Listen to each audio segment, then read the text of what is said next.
13 degrees today, maximum 18. It must be about 17 now, I think. And sunny periods. I'm tempted to suggest that we should go outside and conduct this Proverse session under a tree. I think that would probably be going too far, tempting fate too much. One's quite windy. Still, it may be now time to cast aside our long johns, defined in one online thesaurus as body garments with long legs, worn under your outer clothes to keep you warm, and sometimes referred to as French knickers, bloomers, bodices, bodysuits, boxers, drawers, falsies, teddies, thermals, and thongs. Well, we can get rid of all those, fortunately, particularly in this very nice, cosy room. This is not supposed to be about the advantages and the disadvantages of different kinds of underwear. Neither is it fictitious. In contrast to the other interesting Proverse presentations already made, or to be made, in this excellent shop, Dimmock's Books and Cafe. I will not be presenting a novel, or a biography, or a collection of short stories, or a play script, and although I've entitled this talk Steps to Paradise and Beyond, it has nothing to do with the next world, whatever and wherever that might be. Neither is it an autobiography, but rather an introduction to a relatively unique and still thriving educational institution named the East-West Centre.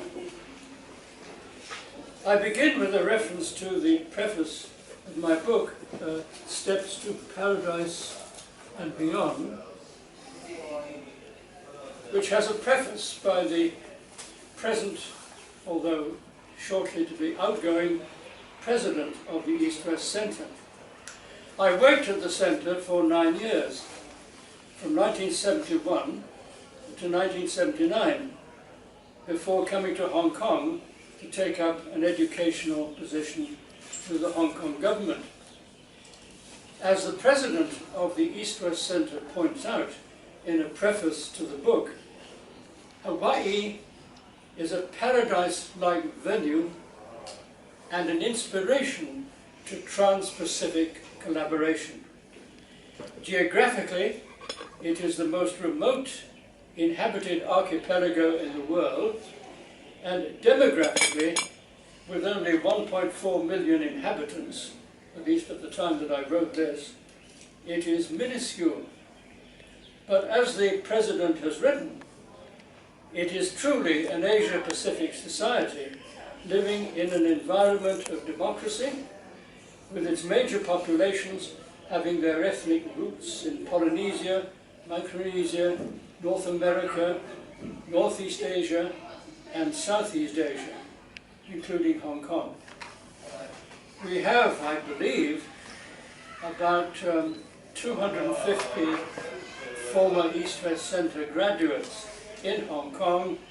I don't see any single one of them here this afternoon.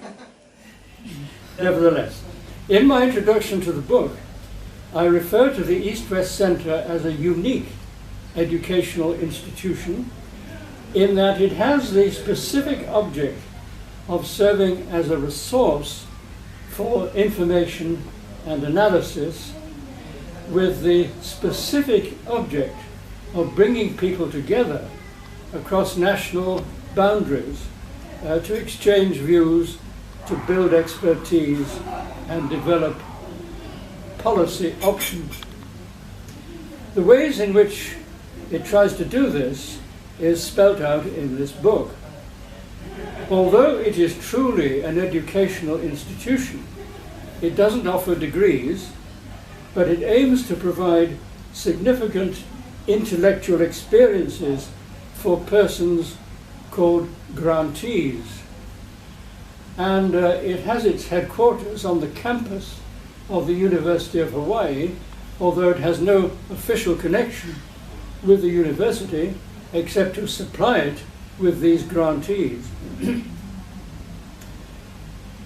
The programs do not follow a traditional academic approach, but in my day they focused instead on broad topics such as the environment, energy, food, communication, population, and culture.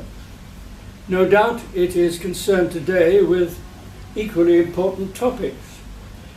As one might expect, the centre's objectives move with the times. They have to move with the times, and it endeavours to bring together, for varying periods of time, experts in various fields. I remember, for example, a stimulating program involving a number of distinguished writers who were invited to the centre to discuss the place of publishing and literature in learning other people's cultures. One of the writers, Wole Soyinka from Nigeria, was made Nobel Literature Laureate in 1986. Britain's the late Malcolm Bradbury was knighted in the year 2000. Janet Frame was awarded the Order of New Zealand in 1990. Tom Keneally, still going strong, won the Booker Prize in 1982. Kerry Hume won it in 1985. Vincent Erry was knighted and became the Governor-General of Papua New Guinea in 1990. R.K. Narayan was awarded the A.C. Benson Medal by the Royal Society of Literature and given India's second highest civilian honour, the Padma Vibhushan, in 2000. The same honour was accorded to Khushwant Singh in 2007, and in 2001 Albert Wendt was made a Companion of the Order of New Zealand. So this was a very distinguished group of scholars who came together at the East-West Centre to debate, to discuss, to exchange ideas. So the East-West Centre and the Culture Learning Institute, which was my institute, were academic institutions, but this did not prevent their developing programs that came outside the customary definitions. So, for example, the Culture Learning Institute gave some support to what became known as the Hokulea Project. Chapter 23 in this book is about a vessel, a ship, named Hokulea. This was a replica of an ancient Polynesian double-hulled canoe launched by the Polynesian Voyaging Society on the 8th of March 1975. The Hokulea is an exact replica of an ancient sailing canoe. She did benefit in her construction from modern materials such as fiberglass and plywood and resin. However, she has, and I say has and not had, no engine, and she must rely on her twin masts, her jib, and a long paddle with which to steer. The main purpose of her first voyage from Hawaii to Tahiti in 1976 was to demonstrate that it's possible to navigate over 6,000 nautical miles by using Polynesian navigational methods, and without the aid of compasses, charts, or any other instruments. Its secondary purpose, at least for the Culture Learning Institute, was to draw attention to the cultural interactions of those involved in the construction and the journeys of the vessel during its first voyage. I have to say that during that voyage, a fist fight broke out between two of the people on board. That was one interesting development. Another was that when it first began to sail, bags of marijuana were found on board. They had to go overboard. This caused some resentment among the crew. So it was a very interesting venture, but it worked.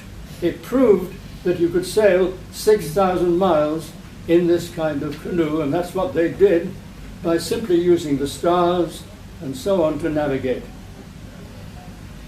Its second purpose, as I've said, was to draw attention to the cultural interactions of the people who were sailing it. Well, despite the passage of time, this was 1976, this canoe, the Hokulea, is still in use some 50 years after it was first launched. And yes, it did make it to Tahiti from Hawaii, and the beaches were crowded with thousands of people to welcome it after its voyage was over. However, the navigator, a very distinguished Micronesian, said, when all this was over, all the fuss was over, "I don't like the crew. I'm never going to sail with it again. You can take the canoe back to Hawaii yourselves." And it fell to the number 2, who was a British navigator, to have it steered back to Hawaii. So there are stories within stories. Quite interesting. Well, at the time I was at the centre, I had the privilege of working for a time with some very outstanding scholars and personalities. 3 of these come immediately to mind when I reminisce, which I do quite often. The first was a man named Harrison Brown, not a very distinguished name perhaps. Harrison was a scientist who played a significant role in the Manhattan Project. This project was to establish by the American government an atomic bomb. Harrison worked at one of the research centers, the Clinton Engineering Works, which were later renamed the Oak Ridge National Laboratory. One of his principal concerns was to try to extract plutonium from uranium, whatever that may mean. Eventually, they managed to produce gram quantities that were sufficient for use in the bombs that were exploded over Hiroshima and Nagasaki. When he worked at Oak Ridge, Harrison would have been unaware, I'm sure he was unaware, that 2 KGB agents worked in the same complex. One of these was a man named Russell McNutt, who was never denounced and lived unmolested until he died at a golf resort in North Carolina in 2008. But if you might like to look him up when you go home, Russell McNutt.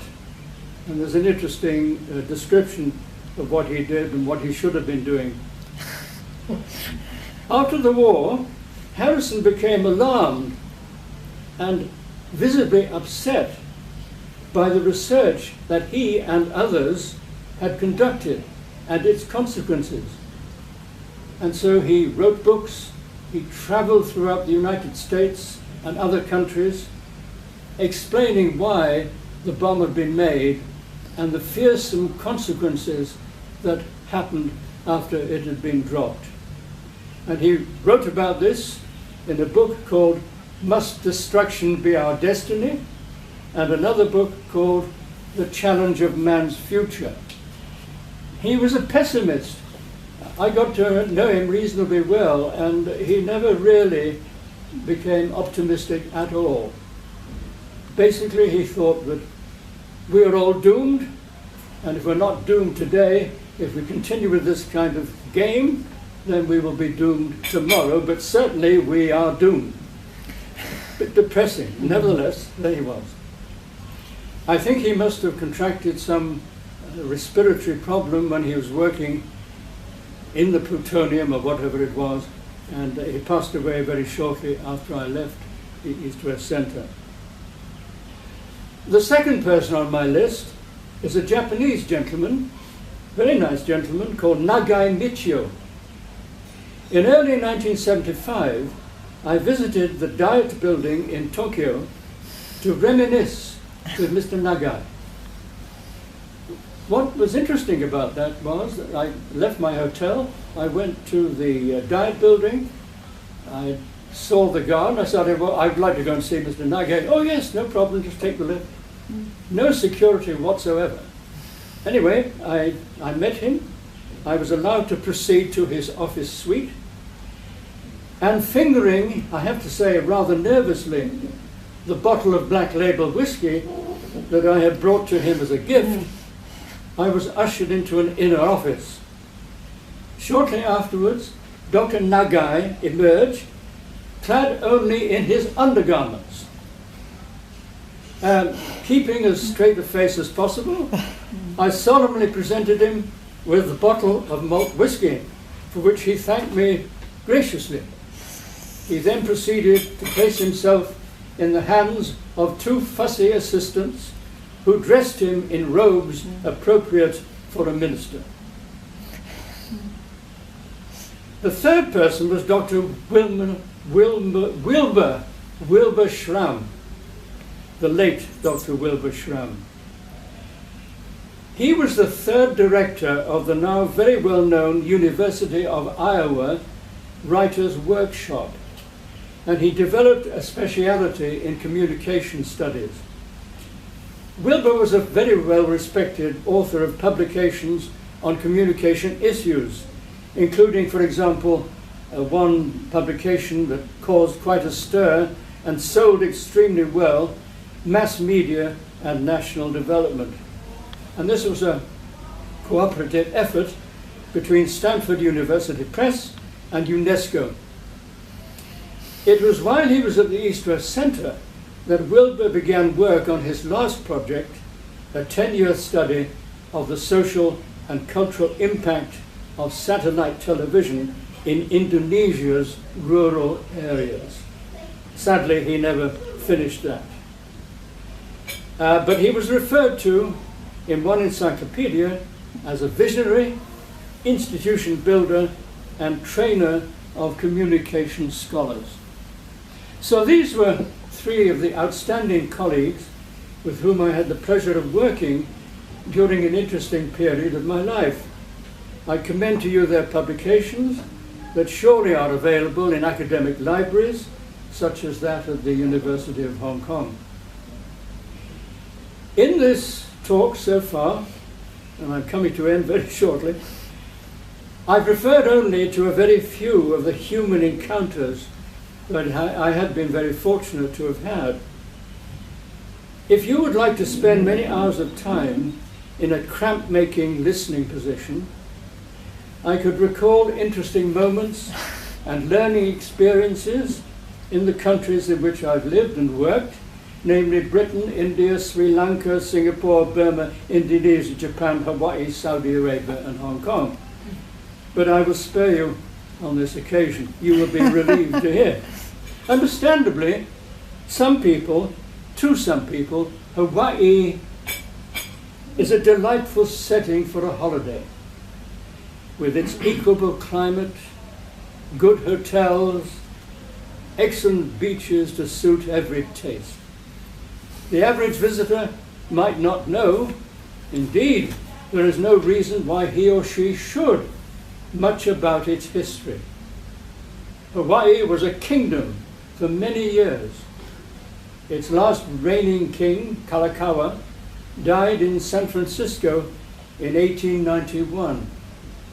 By then, he had endured the penalties and the humiliation of the so-called bayonet constitution, forced upon him by a group of mainly American businessmen who obliged him to cede Pearl Harbor to the United States. 10 years earlier, in 1881, Kalakaua embarked upon a 10-month journey around the world, and it's really worth reading about that, whom he met, why he went, etc. Very interesting. It was a successful tour, even in Hong Kong, where the King's visit here, just round the corner, here, the King's visit in Hong Kong, to Hong Kong's shame, was exacerbated by the animosity that existed between the then Governor, John Pope Hennessy, and the Honourable W. Keswick, the Hawaiian Consul General. And I give reasons in my book for this animosity, which reached extraordinary heights. King Kalakaua passed away from Bright's disease in San Francisco. He was succeeded by a delightful lady called Queen Liliuokalani. Now, you can become very sentimental about the Queen, or you can take a hard line. It depends on your point of view. But the poor Queen was deposed in a coup involving businessmen on the 17th of January, 1893. She retreated to her house, and she was kept under house arrest until she died. So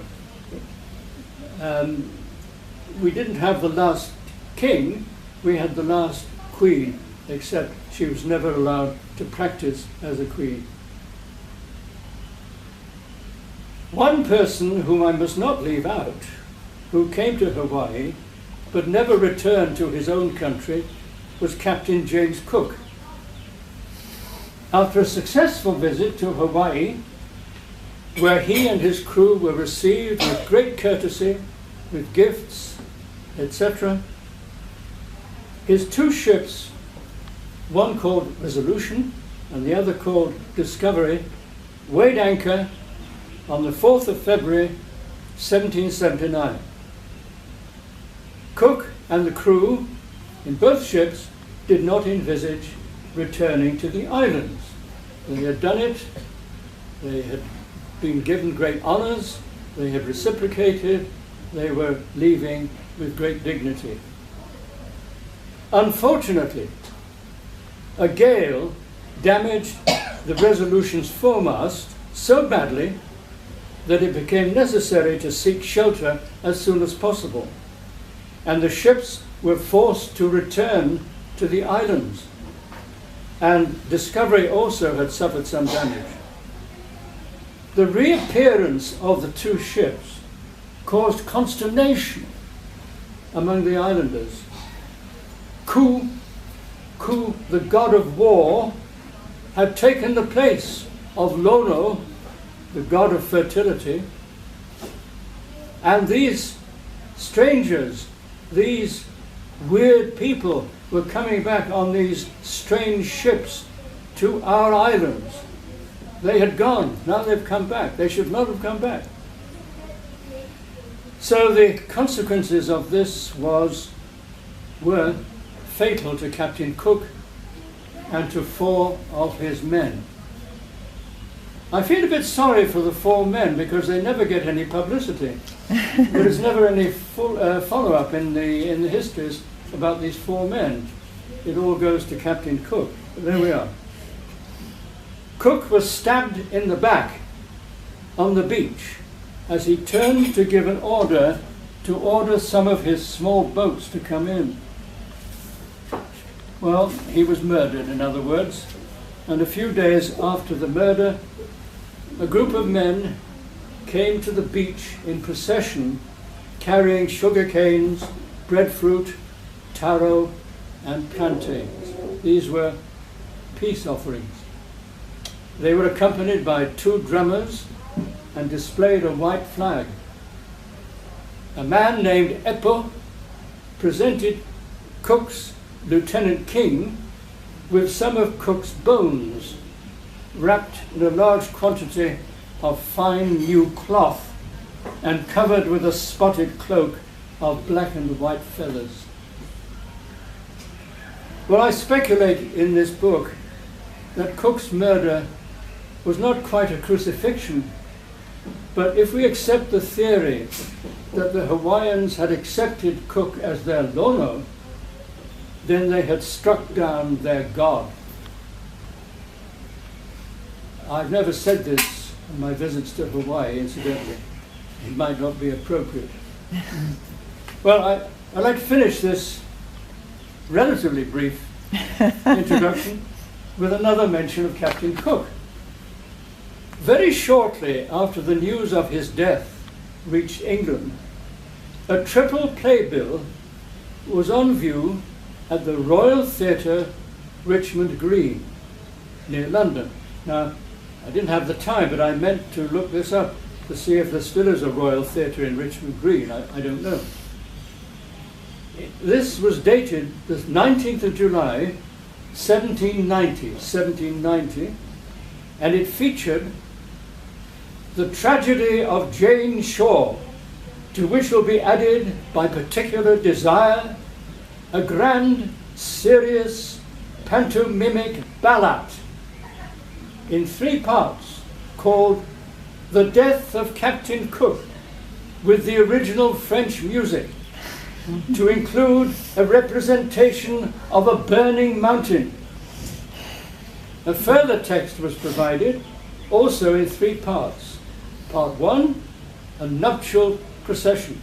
Part 2, the arrival of the Resolution and the assassination of Captain Cook.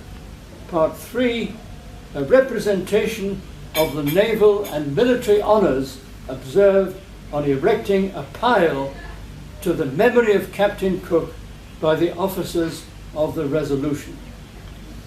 That wasn't bad, really, considering it was such a short time afterwards. And this was very, very many years before the invention of radio and films and television and all the rest of it. Well, in this talk, I've referred only to a few of the human encounters that I've been fortunate to have had in different countries. If you would like to spend some hours thinking about what has been said, and if I can extract this last page, which is giving me a lot of trouble, if you would like to spend the time in, as I said earlier, in a cramp-making position, you may like to read a book called Footfalls Echo in the Memory, which is the book that preceded this book, which is called Steps to Paradise and Beyond, which describes some of the interesting moments and learning experiences in the countries in which I've lived, had the privilege of lived and worked, as I've said earlier, Britain, Sri Lanka, India, Singapore, Burma, Indonesia, Japan, Hawaii, Saudi Arabia, and Hong Kong. But I will spare you this afternoon on this occasion. Thank you very much. Thank you very much.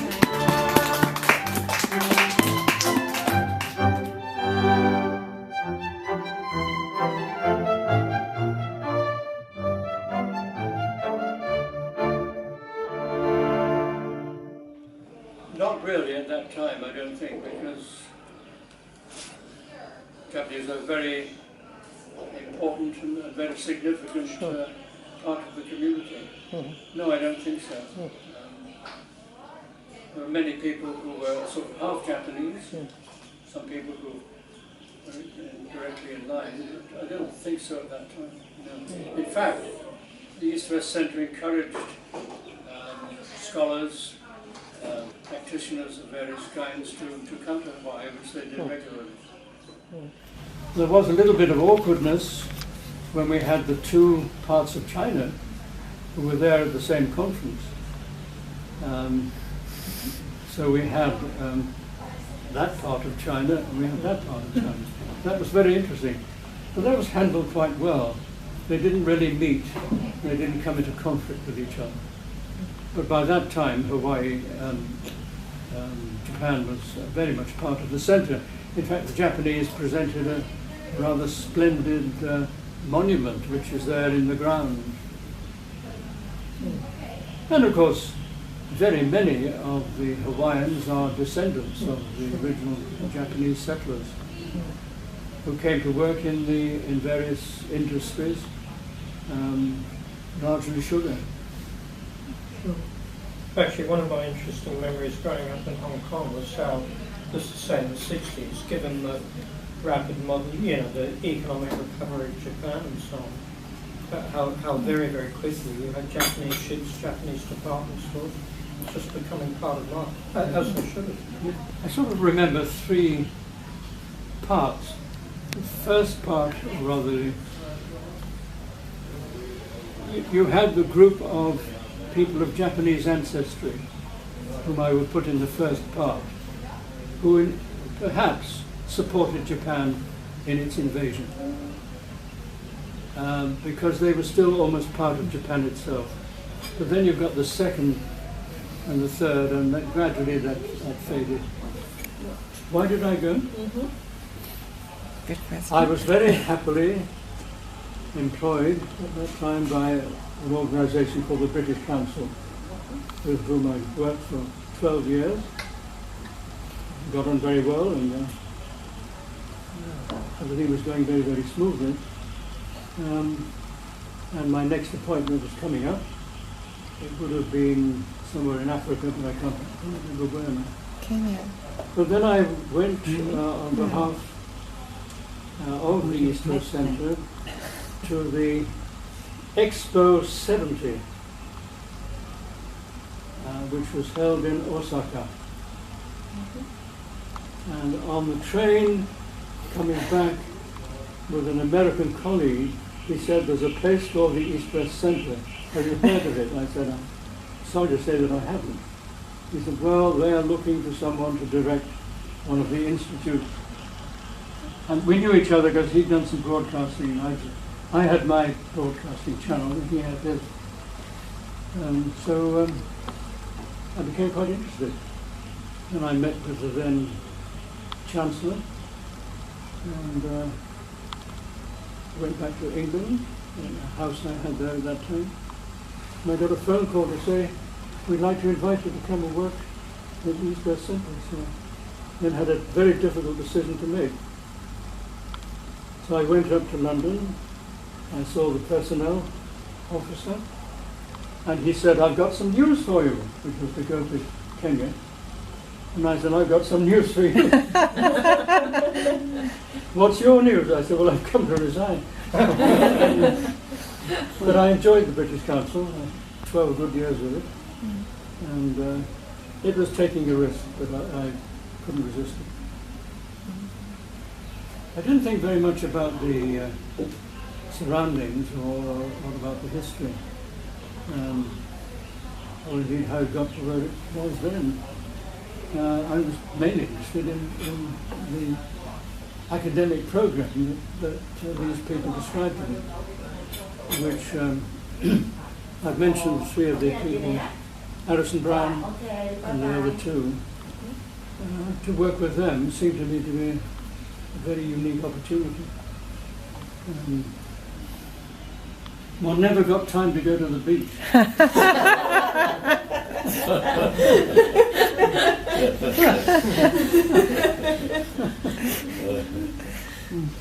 So in other people words, work lot all of the work. time. A lot of work. You travelled a lot, didn't you? Yes, I had to do a lot of travelling on East-West Centre business in the Pacific, in Asia, Burma, Indonesia, Japan, all over the place. That was very interesting. We had one, I remember one visit to the islands, the various islands. I went with three companions, three other people from the centre. And the first place that we stayed in, the name escapes me for the moment, Samoa, American Samoa. One of our party contracted some germ over lunch. And so when we arrived at the next place, in Western Samoa, this was American Samoa, then we went on to Western Samoa, he became quite ill. But we were invited by the head of the education department to go in 2 motor cars to visit the island, all of it, and to end up at one place for lunch. But we would have snacks on the way. So we had 2 cars, and this chap whose name I just remembered, he passed away recently, Bob Hewitt, was feeling really very ill. Nevertheless, he had to come. And we stopped at the first place. They gave us banana sandwiches. We stopped at the next place. They gave us some poi. We stopped at the next place. So we were consuming all the way. And he got greener and greener Oh, poor guy. until eventually we arrived. And we then had a full-scale Samoan meal. He managed to get through it, and the rest of us did. We weren't afflicted. And then the time came for us to return. We had these 2 cars, and he got into his car, and I got into the same car. And just before we left, someone came along with a dead pig and put it on the back seat. This was a gift offering. Was it cooked there, presumably? A was cooked it? Yeah. pig, yeah. I mean, you don't always have a cooked dead pig.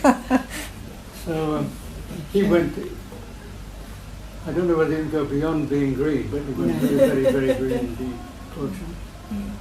Yeah. It was founded probably in 1960 Yeah. after a meeting between the governor of Hawaii, who was quite well known to and knew quite well the governor of at that time. And so the president. So that they met together and decided that for various reasons, some of them political, it might be a good idea to have this kind of organization, which would bring people from many different countries in Asia to study for degrees, master's degrees and doctorates at the University of Hawaii. But at the same time, it would run its own program, and they would be obliged to participate in that program. So it was set up, there's no doubt, for political reasons. But it has been very successful, and I didn't find that the politics intruded particularly. It's very active. Of course, it's very different because you can't stand still. So they don't have the institutes anymore. So there is no, mine was called Cultural Learning Institute, that doesn't exist. The Population Institute doesn't exist. The Resource Systems Institute doesn't exist. So that they, for various reasons, they had to dissolve them. But it's still quite active.